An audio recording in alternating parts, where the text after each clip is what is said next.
बच्चों, कल हम लोगों ने प्रोटिस्टा किंगडम का फर्स्ट पार्ट डाई एटम्स तक हम लोगों ने किया था, है ना। मोनेरा हम लोग कंप्लीट कर चुके हैं बायोलॉजिकल क्लासिफिकेशन में। प्रोटिस्टा में डायनोफ्लैजेलेट्स आज शुरू करना है हमें। डाई एटम्स तक हम लोगों ने कल पढ़ा था, है ना।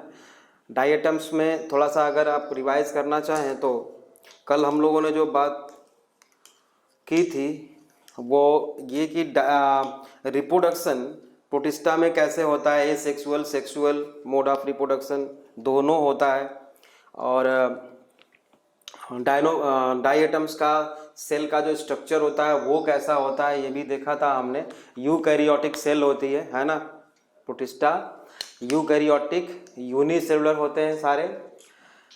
On the basis of nutrition protistans can be divided into majorly 3 group: autotrophic, saprotrophic and parasitic. Parasitic में प्रोटोजोअन्स आते हैं और वो पैरासाइटिक भी हो सकते हैं, फ्री लिविंग भी हो सकते हैं, है ना। तो हम लोगों ने ऑटोट्रॉफिक मोड ऑफ न्यूट्रिशन में 3 देखा था कल: क्राइसोफाइट्स, डायनोफ्लैजेलेट्स, यूग्लिनॉइड्स। ठीक बात है। प्रोटिस्टा में क्राइसोफाइट्स, डायनोफ्लैजेलेट्स, यूग्लिनॉइड्स। तो हम लोगों ने क्राइसोफाइट्स तो देख लिया था कंप्लीटली।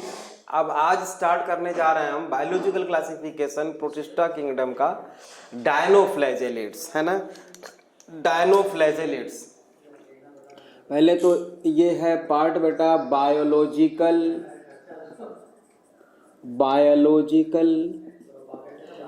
क्लासिफिकेशन का। दूसरी बात है बेटा कि ये किंगडम प्रोटिस्टा पढ़ रहा है हम लोग।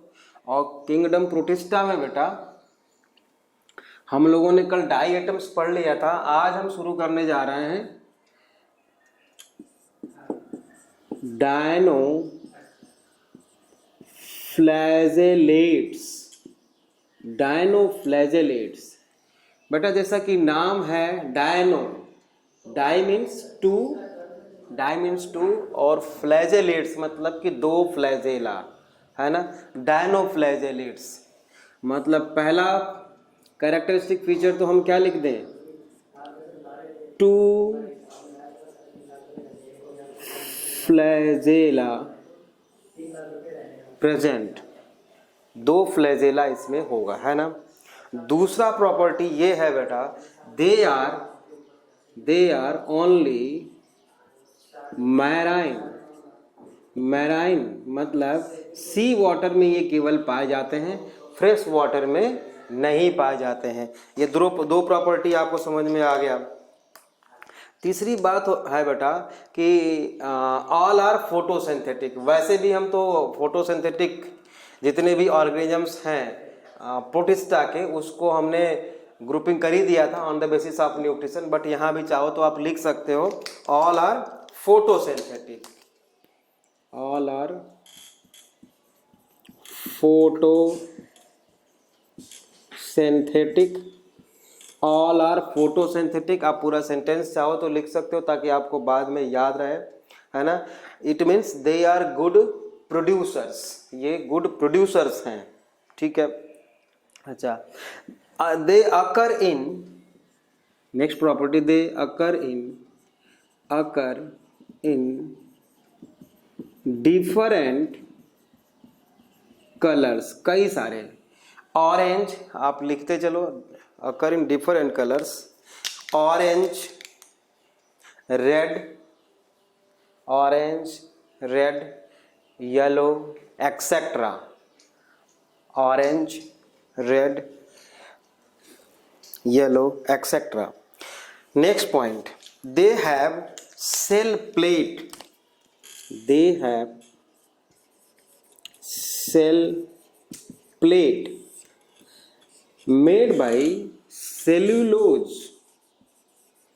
They have cell plate made by cellulose। और इसीलिए हम सेलुलोज यहाँ पे है प्रोटिस्टा में ऐसे प्रोटिस्टियंस जिसपे कि सेल वॉल है और वो किसकी बनी हुई है, मेड बाय सेलुलोज, इसलिए इसको हम बोलते हैं बेटा आर्मोरेड एल्गी। देख लो, दिस इज वेरी इंपॉर्टेंट, इसको हम अंडरलाइन करते हैं बेटा, बहुत इंपॉर्टेंट है। आर्मोरेड एल्गी किसको बोलते हैं, डायनोफ्लैजेलेट्स को। क्यों बोलते हैं, क्योंकि उसमें सेलुलोज पाया जाता है उसके सेल वॉल में। ठीक है, अब इसका स्ट्रक्चर थोड़ा हम बना लें ताकि आपको अच्छी तरह से समझ में आ जाए, है ना। अब देखो, हम जानते हैं बेटा कि प्रोटिस्टियंस यूनिसेल्यूलर है, यूनिसेल्यूलर है बेटा, ठीक है ना, यूनिसेल्यूलर है, यह बात हम जानते हैं। लेकिन आपको जो मैं ये स्ट्रक्चर बना रहा हूँ बेटा, ऐसे कुछ इस तरह से मैंने बना दिया है ना, ऐसे बना दिया, तो आपको लगेगा इसमें कि सर इसमें तो लग रहा है कि ये 3 पार्ट दिख रहे हैं। इसका ऐसा नहीं है। पिलो है बेटा, उसको अगर बीच से, तकिए को अगर बीच से किसी धागे से जोर से हम बांध दें उसको, तो 2 पार्ट में ऊपर से दिखाई देगा वो, लेकिन वो है एक ही पूरा का पूरा। बाहर से 2 दिख रहा है ना, और यहाँ तक कि जिस हम थ्रेड से उसको हमने बांधा है वो थ्रेड भी नहीं दिखेगा। समझ में आ रही बात। तो इसी तरह से ये भी है बेटा। अब इसको बांधा कौन है, किसने बांधा है इसको, देखो फ्लैजेला में, इसमें जो है हमने पहले ही लिखा है डायनोफ्लैजेलेट्स, दे हैव 2 फ्लैजेला, है ना, 2 फ्लैजेला पाया जाएगा इसमें। तो बेटा अब ये फ्लैजेला, एक फ्लैजेला यहाँ पे है, एक फ्लैजेला यहाँ पे है, तो इसको हम बोलते हैं ट्रांसवर्स फ्लैजेला। इसको बोलेंगे बेटा हम लॉन्गिट्यूडिनल फ्लैजेला। ये ट्रांसवर्स फ्लैजेला है और ये लॉन्गिट्यूडिनल फ्लैजेला है। ठीक बात है। पहले स्ट्रक्चर देख लेते हैं, फिर फ्लैजेला का हम लोग फंक्शन देखेंगे। बेटा आप देख सकते हो यहाँ से लेके यहाँ तक ये पूरी एक सिंगल सेल है, एक ही सेल है बेटा। ठीक बात है। अच्छा, अब ये फ्लैजेला इस तरह से इसको कंस्ट्रिक्ट बना देता है ऐसा कि ये लगता है 3 पार्ट है लेकिन है एक ही सेल। ठीक बात है, ये तो क्लियर हो गया आपको। ठीक है, बाहर से अगर इसको हम देखते हैं बेटा, तो जैसे कि इस तरह से हमको ग्रुप लाइक स्ट्रक्चर दिखाई देते हैं, मतलब कुछ इस तरह से दिखाई देते हैं। ये सेल में नहीं बना रहा हूं, ये फरो जैसा कुछ स्ट्रक्चर है बेटा, जिसको हम बोल रहे हैं यहाँ पर सेल प्लेट, है ना। ये जो देख रहे हो आप कुछ इस तरह से बेटा, ऐसा ये जो देख रहे हो ये सेल, सब ये सारे सेल्स नहीं है, ये पूरा का पूरा सिंगल सेल है। ठीक बात है। और ये जो ग्रुप लाइक स्ट्रक्चर देख रहे हो बेटा, यही क्या है, ये है बेटा cell plate made by cellulose, so called they are armoured algae. ठीक है, अब देखो ये जो फ्लैजेला है बेटा, अगर ये छोटा है शॉर्ट फ्लैजेला है, ये लॉन्ग फ्लैजेला है। ठीक है, लॉन्ग फ्लैजेला है।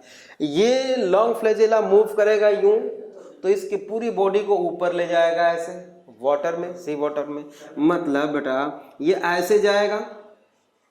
ठीक है, ये मूव करेगा। तो ट्रांसवर्स फ्लैजेला मूव करेगा यूं, तो इसको पूरी बॉडी को इधर की तरफ ले जाएगा, मतलब ऐसा जाएगा, ये इधर को जाएगा। फिर अगर ये मूव करता है बेटा तो ऐसे जाएगा, फिर ये ट्रांसवर्स मूव करेगा तो इधर, फिर लॉन्गिट्यूडनल तो इधर, फिर ट्रांसफर तो इधर।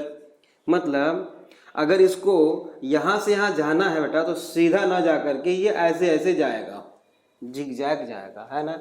इस तरह के मूवमेंट को बोलते हैं बेटा अनडुलेटिंग मूवमेंट। मतलब 2 flagella are responsible for undulating movement. Undulating movement,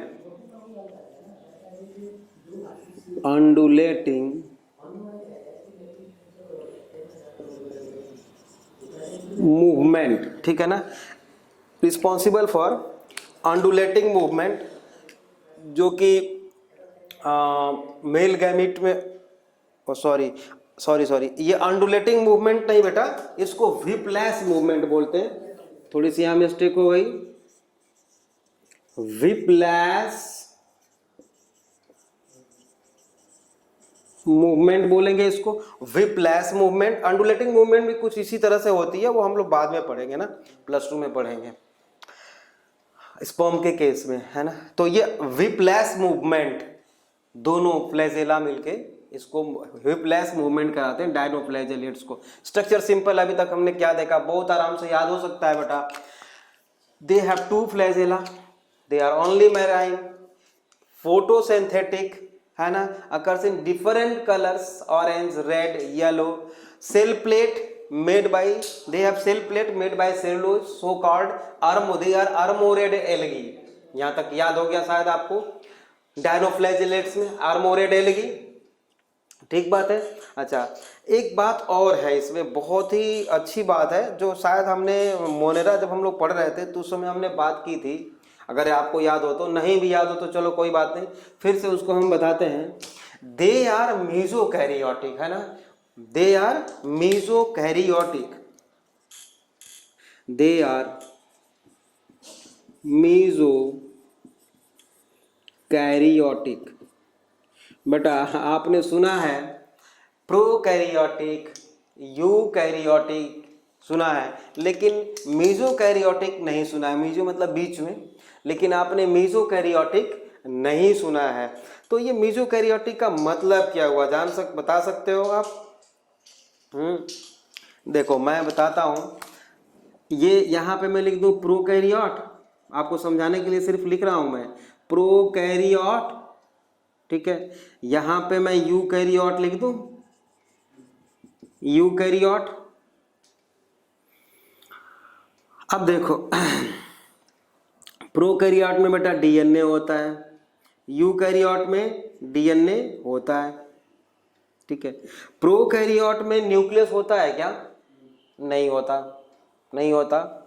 तो न्यूक्लियस एब्सेंट, डीएनए होता है। यूकैरियोट में न्यूक्लियस होता है। देखो सिंपल है, समझो थोड़ा सा। प्रोकैरियोट में बेटा डीएनए होता है, यूकैरियोट में भी डीएनए होता है, लेकिन प्रोकैरियोट में न्यूक्लियस नहीं होता, यूकैरियोट में न्यूक्लियस होता है, ठीक है। इसमें न्यूक्लियर मेम्ब्रेन नहीं होती, इसमें न्यूक्लियर मेम्ब्रेन होती है, तभी तो हम न्यूक्लियस बोल रहे हैं, ठीक बात है। अच्छा, प्रोकैरियोट में हम पूछे आपसे कि हिस्टोन प्रोटीन होती है या नहीं होती है, तो आप आर्किया को याद मत करना। आप अगर एक ही बार में आपको बताना है, सेलेक्ट करना है अगर आपको कि प्रोकैरियोट में हिस्टोन प्रोटीन होती है नहीं होती है, तो आप क्या सेलेक्ट करोगे? नहीं होती, ठीक बात है। नॉन हिस्टोन प्रोटीन होती है क्या? Non histone protein, non histone protein जो हिस्टोन नहीं है उसके अलावा, है ना, नॉन हिस्टोन प्रोटीन होती है क्या? जी हाँ होती है। यूकैरियोट में बेटा हिस्टोन प्रोटीन होती है, हाँ होती है। नॉन हिस्टोन प्रोटीन होती है क्या? नॉन हिस्टोन प्रोटीन होती है क्या? होती है, बिल्कुल होती है। ये तो हमने देख लिया, जो हम लोग पहले से जानते हैं, ठीक है ना। अब हम लिखते हैं बेटा इस पर मीजोकैरियोटिक, मीजोकैरियोटिक सेल जो होती है उसमें क्या होता है बेटा? उसमें डीएनए तो होता है, ठीक है, डीएनए होता है। न्यूक्लियस होता है, जी हाँ न्यूक्लियस भी होता है, यूकैरियोटिक सेल है ना, तो न्यूक्लियस तो होगा ही। अब यहाँ पे एक चमत्कार है, हिस्टोन प्रोटीन होती है क्या? नहीं होती है बेटा। यूकैरियोटिक सेल होते हुए भी हिस्टोन प्रोटीन नहीं है, इसलिए उसको हम मीजोकैरियोटिक सेल बोल रहे हैं, समझ लो। मतलब क्या होती है फिर? नॉन हिस्टोन प्रोटीन होती है, हिस्टोन प्रोटीन नहीं होती, इसीलिए उसको हम क्या बोलते हैं? मीजोकैरियोटिक बेटा। तो डायनोफ्लैजेलेट्स जो होते हैं बेटा वो मीजोकैरियोटिक होते हैं, है ना। एक और प्रॉपर्टी, बहुत बढ़िया प्रॉपर्टी है कि नेक्स्ट पॉइंट हम लिखते हैं some dinoflagellates shows bioluminescence। बेटा बायोलुमिनिसेंस मीन्स क्या होता है? Ability to produce light, ability to emit light, जैसे जुगनू के जैसा है ना, लाइट प्रोड्यूस करते हैं ये। कुछ डायनोफ्लैजेलेट्स ऐसे होते हैं, बहुत ही इंपॉर्टेंट फीचर है, बहुत ही इंपॉर्टेंट फीचर है बेटा, इसको हमें याद रखना है, बायोलुमिनिसेंस। इसका एग्जाम्पल बेटा मैं लिख देता हूं यहाँ पे, नॉक्टिल्यूका, नॉक्टिल्यूका, नॉक्टिल्यूका इसका एग्जाम्पल है बेटा, है ना, यहाँ पे नॉक्टिल्यूका, ठीक है, इसका एग्जाम्पल है। नेक्स्ट प्रॉपर्टी बायोलुमिनिसेंस के बाद, they are responsible for formation of red tide, है ना, they are responsible for formation of red tide. Red tide को मैं अंडरलाइन करता हूं, याद रखना है इसको, है ना, रेड सी नहीं, रेड टाइड, है ना। जैसे गोनायोलक्स, मतलब गोनायोलक्स जहां पे होगा वहां पे सी वाटर बिल्कुल रेड कलर का दिखेगा, है ना, red. They are responsible for formation of red tide, उसको हम बोलते हैं बेटा रेड टाइड। गोनायोलक्स इसका एग्जाम्पल है। अब ये क्या करता है बेटा, इससे थोड़ा सा नुकसान भी है। गोनायोलक्स प्रोड्यूस टॉक्सिन्स, है ना, पानी में है, टॉक्सिन्स प्रोड्यूस करेगा। तो ये जो टॉक्सिन है बेटा harmful for other aquatic animals, बहुत सारे फिश जो है, फिशेस की डेथ हो जाती है इस टॉक्सिन के कारण। पानी में है गोनायोलक्स, प्रोड्यूस करेगा टॉक्सिन, पॉइजनस सब्सटेंस। तो ये जो टॉक्सिन है बेटा responsible for harmful for other aquatic, लिख देता हूं मैं, harmful for other aquatic organisms और एनिमल्स, ठीक बात है। तो जनरल फीचर आपने डायनोफ्लैजेलेट्स का देख लिया, है ना। एक और रहता है इसमें बेटा, एक चीज और है, इसमें ऑस्मो रेगुलेटरी ऑर्गेनेल पाया जाता है ना, ऑस्मो रेगुलेटरी ऑर्गेनेल्स, जिसको हम बोलते हैं बेटा उसको पिस्यूल बोलते हैं। अच्छा, ये कॉन्ट्रैक्टाइल वैक्यूल है एक्चुअल में, नॉन कॉन्ट्रैक्टाइल वैक्यूल, है ना, नॉन कॉन्ट्रैक्टाइल, मैंने कॉन्ट्रैक्टाइल लिख दिया यहाँ पे, नॉन कॉन्ट्रैक्टाइल वैक्यूल बोल सकते हैं, नॉन कॉन्ट्रैक्टाइल वैक्यूल। तो ये जो है बेटा ऑस्मो रेगुलेटरी और ऑर्गेनेल है, मतलब किस में हेल्प करने वाला है, ये किस में हेल्प करने वाला है बेटा, ये एक्सक्रीशन और वाटर बैलेंस। अगर आपको पहले से पता हो कि भाई कॉन्ट्रैक्टाइल वैक्यूल का फंक्शन कैसा है तो ठीक, नहीं तो अभी आज ही हम इसको आगे अभी अमीबा के केस में डिस्कस करने वाले हैं। कॉन्ट्रैक्टाइल वैक्यूल समझ में आ जाएगा। अभी तो आप बस इतना याद कर लो कि नॉन कॉन्ट्रैक्टाइल वैक्यूल को तो हम पिस्यूल नहीं बोल सकते, नॉन कॉन्ट्रैक्टाइल वैक्यूल को हम पिस्यूल बोल सकते हैं, PUSULE, है ना, पिस्यूल बोलते हैं। कॉन्ट्रैक्टाइल वैक्यूल के बारे में और डिटेल अभी हम पढ़ने वाले हैं। अच्छा, अब ये तो डायनोफ्लैजेलेट तो यहाँ पे फिनिश हो गया। डायनोफ्लैजेलेट के बारे में सारा हम लोगों ने देख लिया, इसका फीचर। नेक्स्ट है बेटा आपका euglenoid. Next group of organisms of chrysophytes, sorry photosynthetic protist में यूग्लिनॉइड्स है। Euglenoids are group of organisms, है ना। यूग्लिना मत समझ लेना आपकी केवल यूग्लिना है, केवल यूग्लिना नहीं है। यूग्लिनॉइड्स तो ग्रुप ऑफ ऑर्गेनिजम्स हैं। इसका एग्जाम्पल हम इसीलिए पहले ही लिख देते हैं, यूग्लिना, फैकस एक्सेट्रा। यूग्लिना, फैकस एक्सेट्रा, है ना। ये आप चाहो तो एक एग्जांपल और है, यूट्रेपिया भी लिख सकते हैं आप। आपको केवल यूग्लिना याद रहे तो काम चल जाएगा। यूट्रेपिया, ठीक है।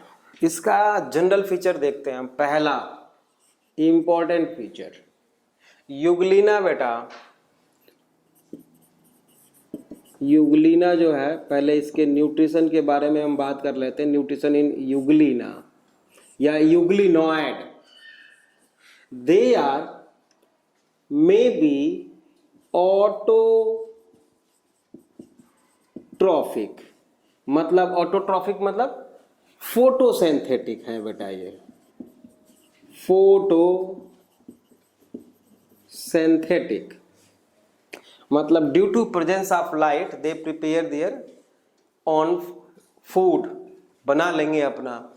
मान लो अगर लाइट नहीं है तो फिर क्या करेंगे, फिर वो बेटा heterotrophic mode of nutrition show करते हैं। ठीक बात है। तो ऐसा ऑर्गेनिज्म जिसमें कि दोनों पाया जाता हो, वो ऑटोट्रॉफिक भी हो और हेटेरोट्रॉफिक भी हो, इसको हम बोलते हैं बेटा mixotrophic mode of nutrition. Mixotrophic mode of nutrition, mixotrophic मतलब ये मिक्सोट्रॉफ्स हैं, या ना। या इसको मिक्सोट्रॉफिक को हम ऐसे भी लिख सकते हैं, मैक्सोट्रॉफिक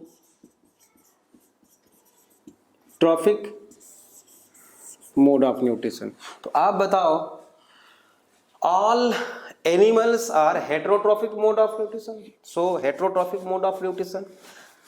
प्लांट्स कैसा न्यूट्रिशन शो करते हैं, autotrophic.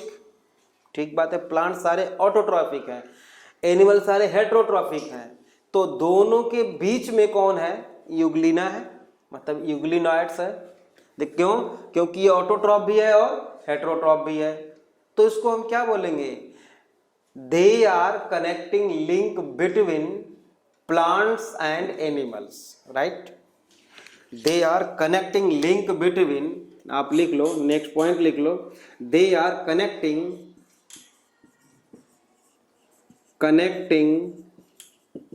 link between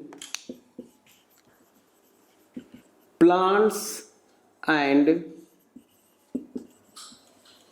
animals। They are connecting link between plants and animals, okay.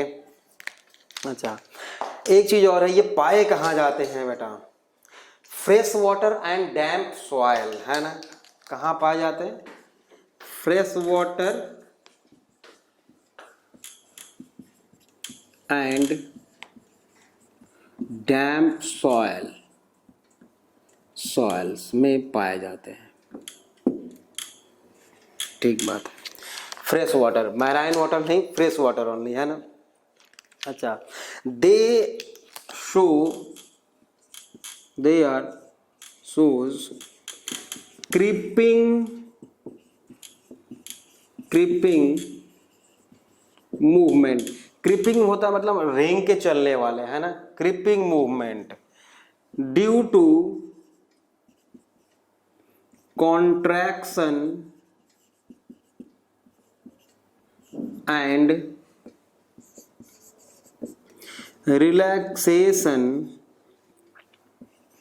of body इनकी क्या करती है, कॉन्ट्रैक्ट करती है, रिलैक्स होती है, कांटेक्ट करती है, रिलैक्स होती है, तो उससे इनकी बॉडी में मूवमेंट होता है बेटा, इसको हम क्रिपिंग मूवमेंट बोलते हैं, या इसी को हम बोलते हैं बेटा मेटाबोली। क्रिपिंग मूवमेंट और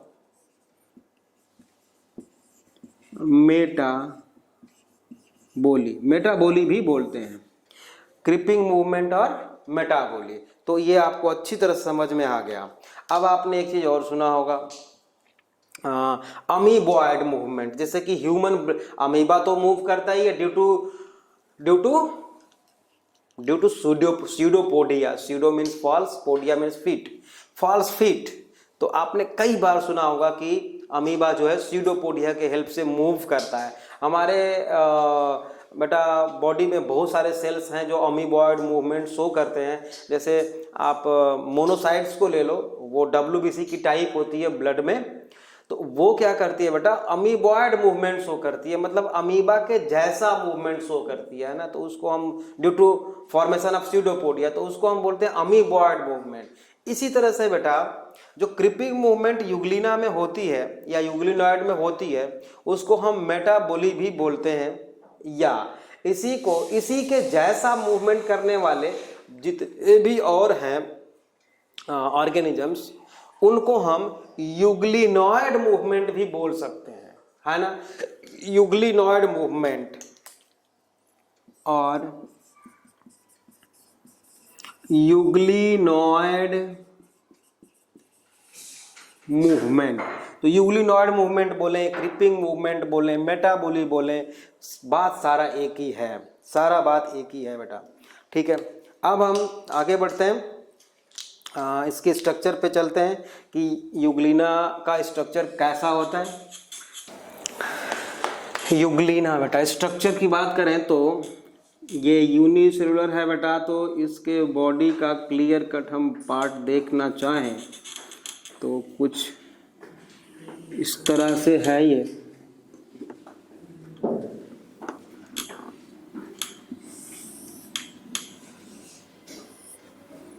ये देखो बेटा, याद रहे, आपको हमेशा ध्यान में रहना चाहिए कि ये यूनिसेलुलर ऑर्गेनिज्म की बात हम कर रहे हैं, यूनिसेलुलर ऑर्गेनिजम्स की बात। और सेल में कोई पर्टिकुलर, अगर नॉर्मल सेल की बात करें हम, तो सेल के सरफेस पे कोई फिक्स पॉइंट ऐसा नहीं होता जिसको हम ये बोल सके कि ये इसका माउथ है। यूजुअली जैसे माउथ का मतलब इन द सेंस कि वो कहाँ से कोई बाहर से कोई भी चीज को एब्जॉर्ब कर सके। जैसे कि एक नॉर्मल हमारे बॉडी की सेल है, वो अपने चारों तरफ जो भी मटेरियल अवेलेबल है वो कहीं से भी एब्जॉर्ब कर सकती है अगर करना है तो। लेकिन ये भी यूनिसेलुलर है बेटा, सिंगल सेल की बना हुआ है ये। लेकिन इसको अगर बाहर से कोई चीज अगर लेनी है, इनगल्फ करनी है, खानी है उसको, तो एक पर्टिकुलर प्लेस है, यहाँ पे आप देख रहे हो इधर है ना, इधर। तो इसको हम बोलते हैं ओरल रीजन, इसको, और मतलब anterior portion of the body of Euglena. Anterior मतलब आगे वाला, बॉडी के आगे वाला पार्ट। तो इसके बॉडी का ये एंटीरियर पोर्शन है और ये पोस्टीरियर पोर्शन है। यहां पे बेटा एक हम इसको ऐसे करके दो पार्ट में इसकी बॉडी को हमने यहां पे डिवाइड कर दिया, सिंपल देखो, है ना। इसको हम बोलते हैं बेटा रिजर्वॉयर। रिजर्वॉयर किसका रिजर्वॉयर? फूड का, ठीक बात है।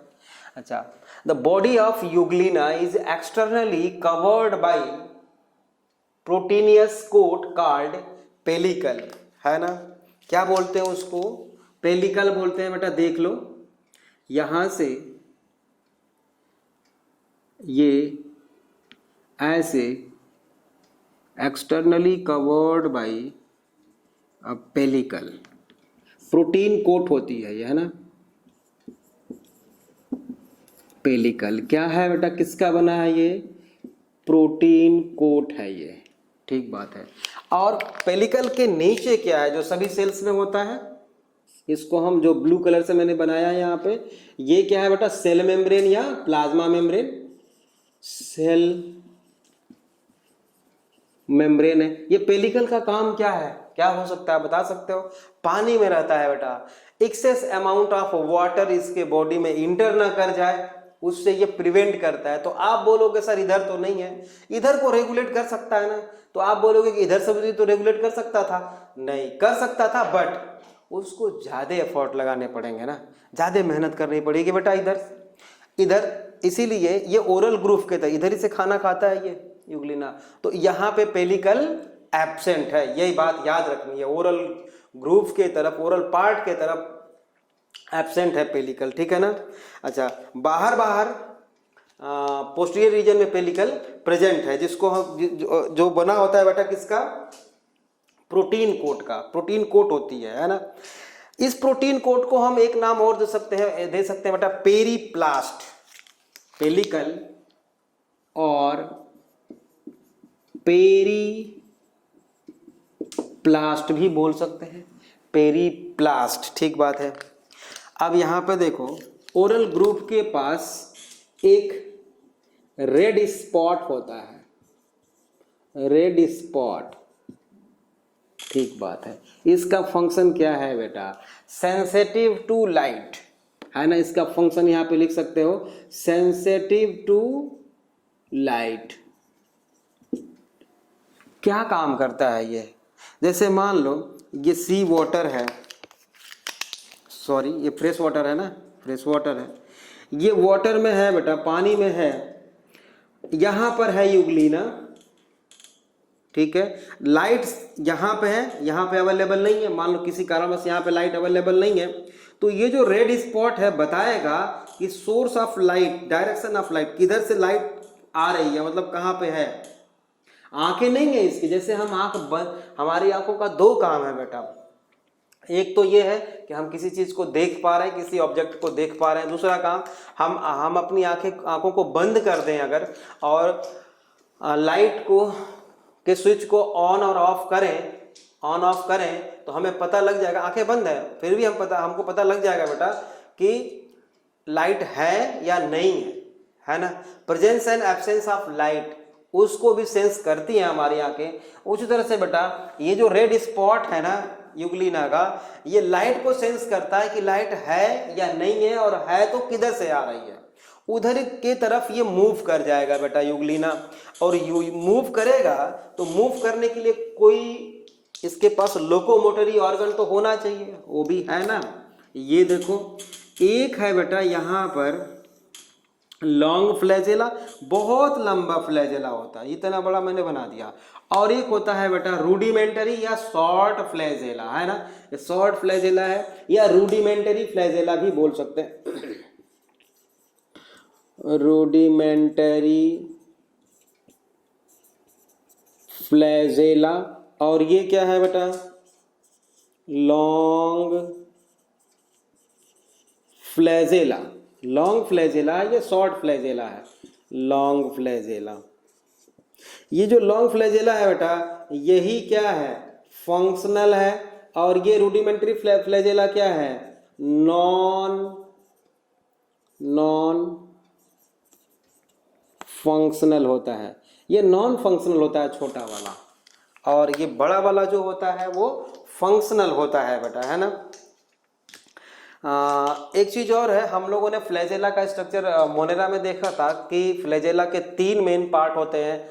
एक तो होता है बेटा बेसल बॉडी, दूसरा होता है हुक, और तीसरा होता है फिलामेंट, है ना। तो यहाँ पे जो बेसल बॉडी होगी बेटा फ्लैजेला का, बेसल बॉडी होती है जो, उसको हम बेसल ग्रेनुल्स बोलते हैं या ब्लेफेरोप्लास्ट बोलते हैं। क्या बोलते हैं, ब्लेफेरोप्लास्ट, है ना। यहाँ पे हम बना दें, वैसे थोड़ा सा आप समझ लो, ये जो है फ्लैजेला का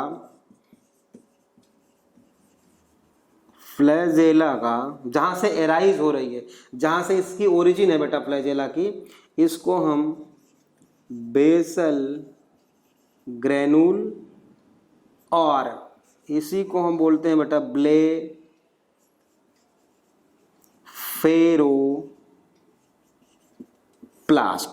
ब्लेफेरोप्लास्ट बोलते हैं, ठीक है। अच्छा बेटा हम जब खाना खाते हैं तो बकल कैविटी होती है, जहाँ से भी हम फूड को रखते हैं बेटा, इंजेस्ट करते हैं, वो क्या है, वो क्या है, बकल कैविटी। उसके बाद फायरिंग्स आता है, ठीक है। तो यहाँ पे तो एक ही सेल है, सिंगल सेल है, तो इधर से फूड को लेता है, ये इनटेक करता है। तो यहाँ पे जो फूड जैसे ही पहुँचता है बेटा, यहाँ पर इस रीजन को हम बोलते हैं बेटा साइटो फायरिंग्स, क्योंकि साइटोप्लाज्म का बना है, तो साइटोफायरिंग्स बोलते हैं इसको। इस रीजन को क्या बोलते हैं, साइटोफायरिंग्स, जहां से वो फूड को इनटेक करता है। लिप लाइक स्टोमा, जहां भी स्टोमा, इसे स्टोमेटा, लिप लाइक स्ट्रक्चर है ना, माउथ उस रिलेटेड होता है। जहां भी स्टोमा वर्ड लिखा हो बेटा, उसका मीनिंग आप माउथ समझना, या वेस्टिब्यूल मतलब लिप लाइक स्ट्रक्चर, ये लिप है ना। तो जहां से ये लेता है, लिप लाइक स्ट्रक्चर है, ऐसा कुछ लिप जैसा कुछ है नहीं, लेकिन उस प्लेस को हम बोलते हैं बेटा साइटो, ये तो साइटो फायरिंग्स हो गया, उसको बोलेंगे साइटोस्टोम, जहां से वो लेता है, क्योंकि स्टोमा मीन्स माउथ बताया मैंने। तो इस रीजन को अगर आप देख पा रहे हो, तो यहाँ से फ्लैजेला निकला है बेटा, ये है साइटोफायरिंग्स, क्योंकि फूड यहाँ पे जाता है, जहां से ये फूड लेता है, मतलब यहाँ से, इसको हम बोलते हैं बेटा साइटोस्टोम। तो साइटोस्टोम के बाद साइटोफायरिंग्स आएगा, ये बात समझ में आ गई। उसके बाद आएगा बेटा रिजर्वायर, जहां पे फूड यहाँ पे इनटेक कर लेता है, ये फूड वैक्यूल बना दिया हमने, ठीक है। बाकी का अब ये देखो, इसमें बेटा दो कॉन्ट्रैक्टाइल वैक्यूल हैं, यहाँ पे मैं लिख देता हूँ कॉन्ट्रैक्टाइल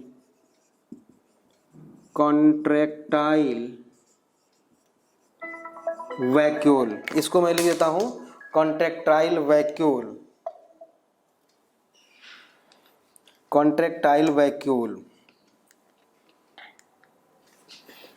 ठीक है। और इसमें जो फ्लूइड है वो क्या है बेटा, साइटोप्लाज्म, और ये न्यूक्लियस है,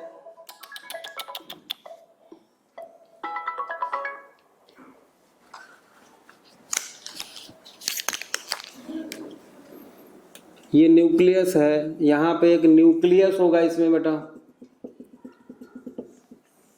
ये है न्यूक्लियस। बाकी का सेल ऑर्गेनेल्स जो होते हैं एक नॉर्मल यूकैरियोटिक सेल में, वो तो होंगे ही, ये बात आप समझ सकते हो, ठीक है। तो बेटा हमने ये यूकैरियोटिक सेल जैसा यूग्लिना है ये देख लिया। अच्छा, इसमें एक चीज और है, जो फोटोसिंथेटिक पिगमेंट होते हैं ना, ये क्या है बेटा, फोटोसिंथेटिक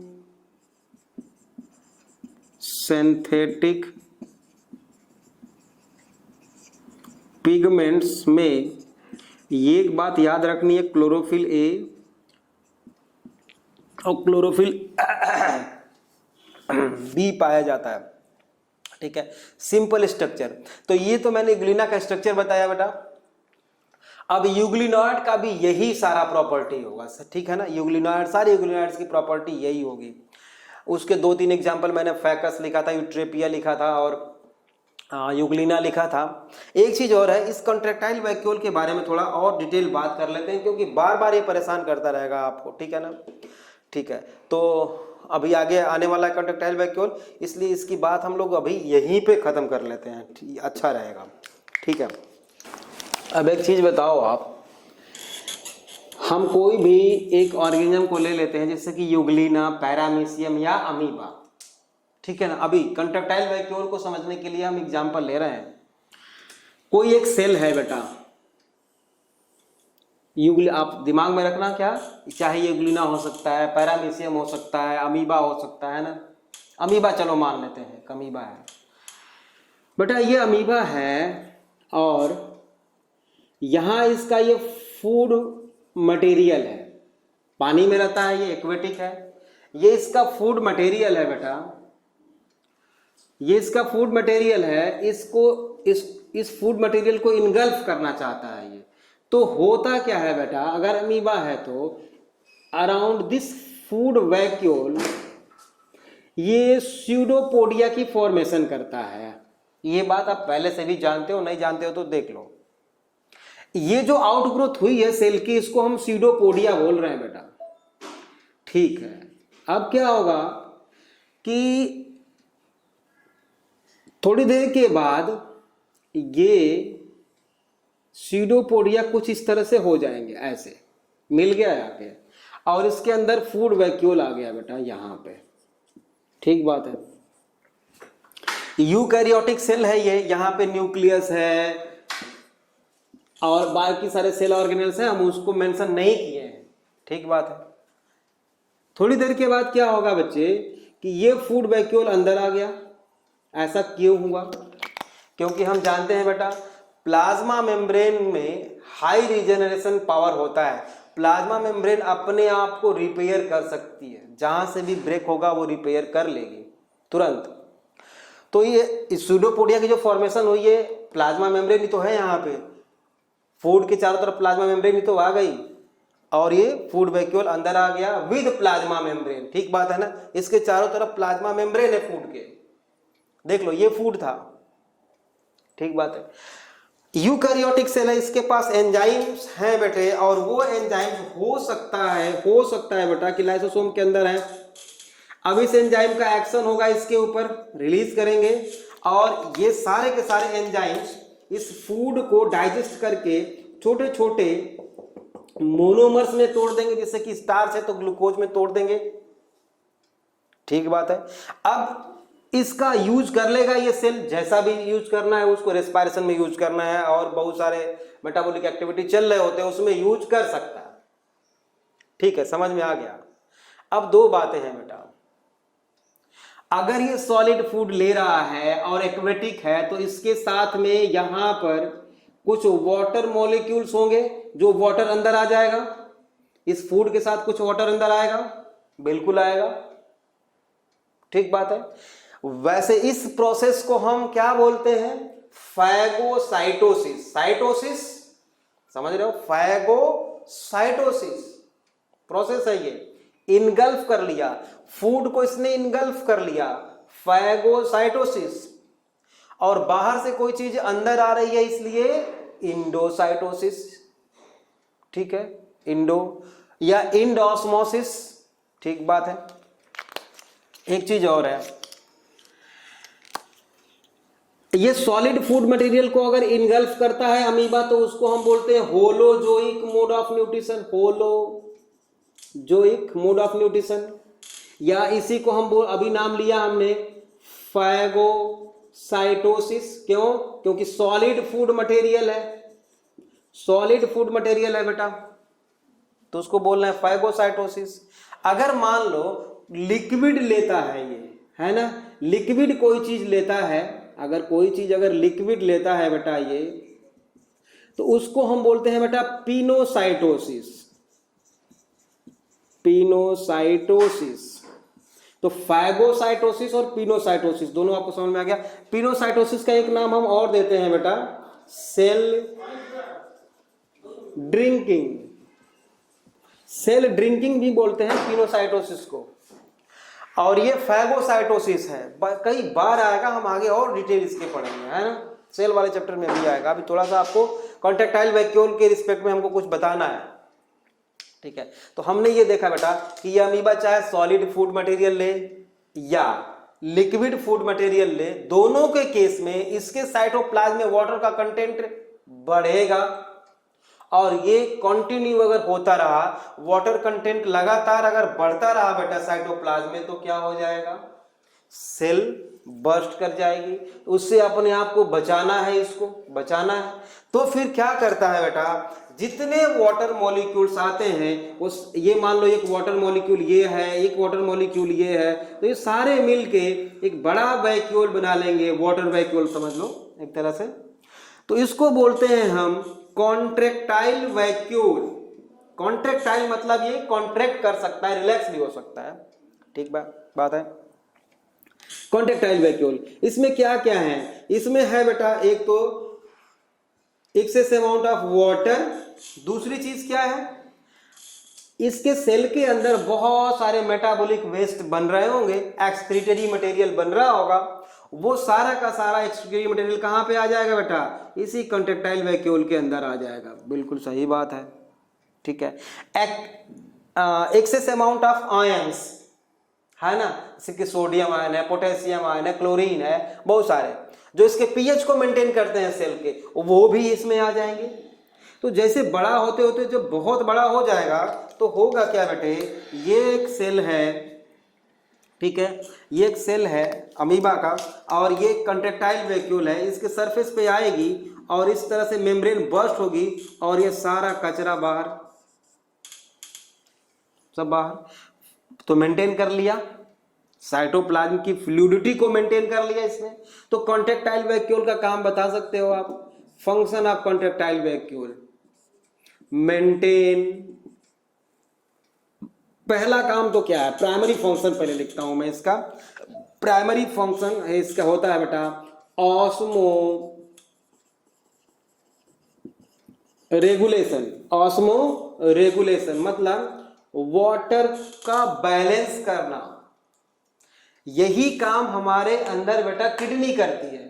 जितने भी एक्सक्रीटरी ऑर्गन्स होते हैं ना एनिमल्स के, उनका दो काम होता है, एक तो वाटर के बैलेंस को with in the body of N organisms maintain करके रखना, उसको हम बोलते हैं ऑस्मो रेगुलेशन। किडनी हमारी ऑस्मो रेगुलेशन का काम करती है, ठीक बात है। यहां पे यूनिसेलुलर ऑर्गेनिजम्स में कौन करता है, कॉन्ट्रेक्टाइल वैक्यूल ऑस्मो रेगुलेशन का काम।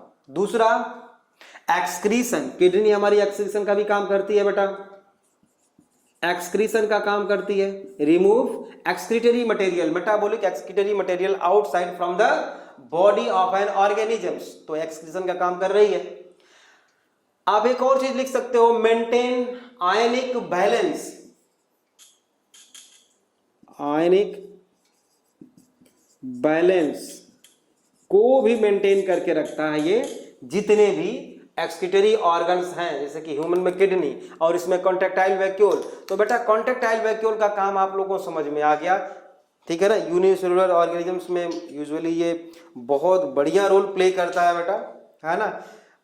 वाटर बैलेंस को मेंटेन करता है, आयनिक बैलेंस को मेंटेन करता है, एक्सक्रीटरी प्रोडक्ट को outside from the body remove कराने में हेल्प करता है। तो कॉन्ट्रेक्टाइल वैक्यूल देखो बेटा यूग्लिना में भी है, पैरामीशियम में भी है, अमीबा में भी है ना। तो मुझे लगता है आपको कॉन्ट्रेक्टाइल वैक्यूल समझ में आ गया होगा। अब नेक्स्ट है बेटा इसके बाद स्लाइम माउल्ड, है ना। तो कल करते हैं स्लाइम माउल्ड नेक्स्ट क्लास में।